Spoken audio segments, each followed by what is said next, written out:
በስመ አብ ወወልድ ወመንፈስ ቅዱስ አሐዱ አምላክ አሜን። የተወደዳችሁ የልዑል እግዚአብሔር ቤተሰቦች የእናታችን የቅድስት ድንግል ማርያም የአስራት በኩራት ልጆች ፍጹም እስከ ሞት ድረስ በወደደንና ባከበረን በኢየሱስ ክርስቶስ ስም ሰላም እላችኋለሁ። እንደምንሰነበታችሁ አሜን።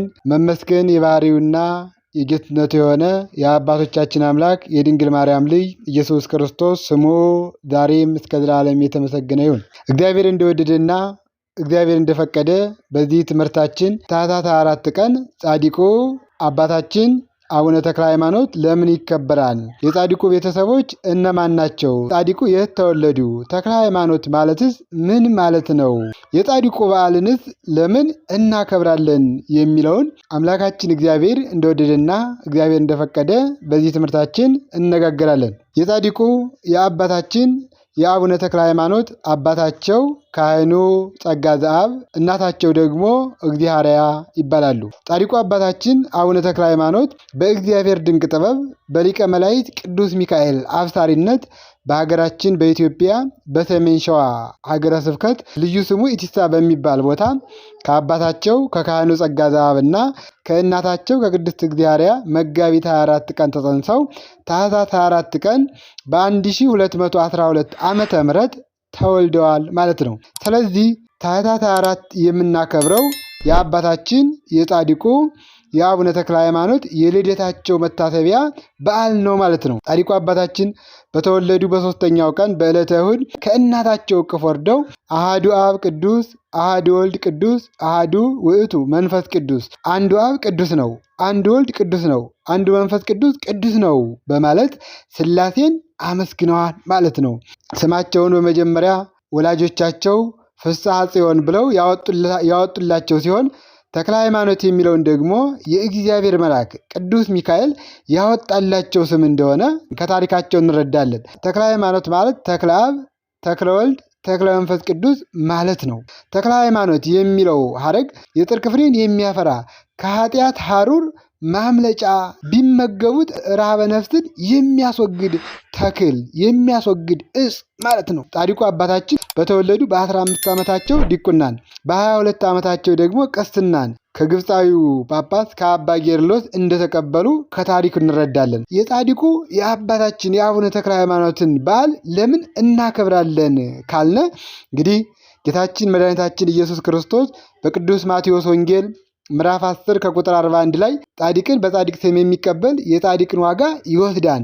ማንም ከእነዚህ ከትናናሾቹ ለአንዱ ቀዝቃዛ ውሃ ብቻ በደቀ መዛሙርቱ ስም የሚያጠጣ እውነት እላችኋለሁ ዋጋው አይጠፋበትም፣ የጻድቁን ዋጋ ያገኛል የሚል አለና ስለዚህ የጻድቁን የአባታችን ዋጋ የተሰጣቸውን ቃል ኪዳን ለመውሰድ ለማግኘት ስንል በዓላቸውን እናከብራለን ማለት ነው።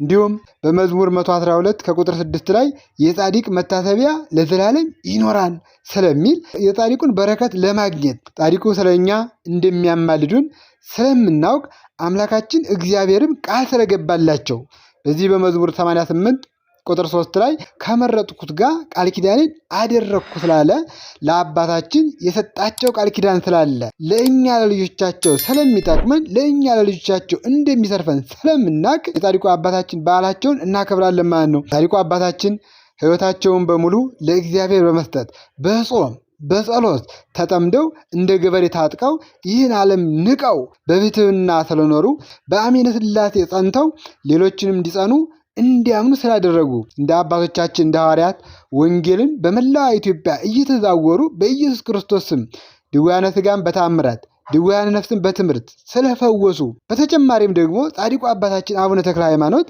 ለ22 ዓመታት ደብረ ሊባኖስ በሚገኘው በዓታቸው ጸልየዋል። ሲጸልዩም ከቁመታቸው ብዛት የተነሳ የአንድ እግራቸው አግዳ ተሰብራለች። ለዓመታት ከቆሙ ሳይቀመጡ ከፊት ከኋላ ከጎንና ከጎን ምንም ሳይደገፉ በአንድ ቦታ በመወሰድ ለ22 ዓመታት ደብረ ሊባኖስ በሚገኘው ደብረ አሰበ ዋሻዎች ሲጸልዩ ከመቆማቸው ብዛት የተነሳ አንድ እግራቸውን ቢያጡ በዚህ ሳይሸነፉ ለ7 ዓመታት በአንድ እግራቸው ቆመው ጸሎታቸውን ቀጥለዋል ማለት ነው። ጠላታቸውን ያየ ብርታታቸውን የተመለከተ አምላካችን እግዚአብሔር ደግሞ በእግራቸው ፈንታ 6 ክንፍ ሰጥቷቸዋል ማለት 6 ክንፍ ሰጥቷቸዋል።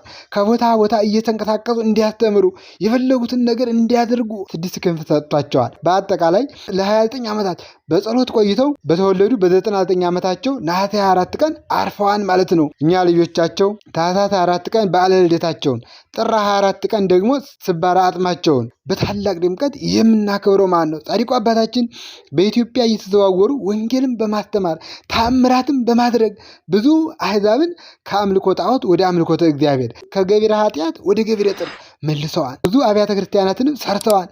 ጌታችን መድኃኒታችን ኢየሱስ ክርስቶስ ለጻድቁ ለአቡነ ተክለ ሃይማኖት ዝክርህን የዘከረ በዓልህን ያከበረ መታሰቢያህን ያደረገ በስምህ ዕጣን ጧፍ መባ ያመጣ ቤተ ክርስቲያንን ያሰራ እምርልሃለሁ መንግሥተ ሰማያትንም አወርሰዋለሁ ብሎ ጌታችን ኢየሱስ ክርስቶስ ቃል በገባለት መሰረት የአባታችን የአቡነ ተክለ ሃይማኖትን በዓል ለሚያከብሩ ቤተ ክርስቲያኑን ለሚያሰሩ መባቸውን ወደ ቤተ ክርስቲያኑ ይዘው ለሚሄዱ እንደሚያማልዱ መጽሐፍ ያስረዳናል፣ አባቶች ያስተምሩናል። ለዚህም ነው እንግዲህ ቤተ ክርስቲያናቸው በሚከበርበት ሄደን በደማቅ ሁኔታ የምናከብረው ማለት ነው። ክርስቶስ ቃል በገባለት መሰረት አባታችን ስለ ሁላችን ይለምናሉ፣ ስለ ሁላችን ይማልዳሉ። እኛም የቃል ኪዳኑ ታቦት ባለበት በስማቸው ቤተ ክርስቲያን በተጠራበት በመገኘት በዓላቸውን እናከብራለን ማለት ነውና የጻድቁ ጸሎትና በረከት ረድኤትና ምልጃ ከሁላችን ጋር ለዘላለሙ ጸንቶ እንዲኖር የአምላካችን የልዑል እግዚአብሔር ቅዱስ ፈቃድ ይሁንልን። ይቆየን።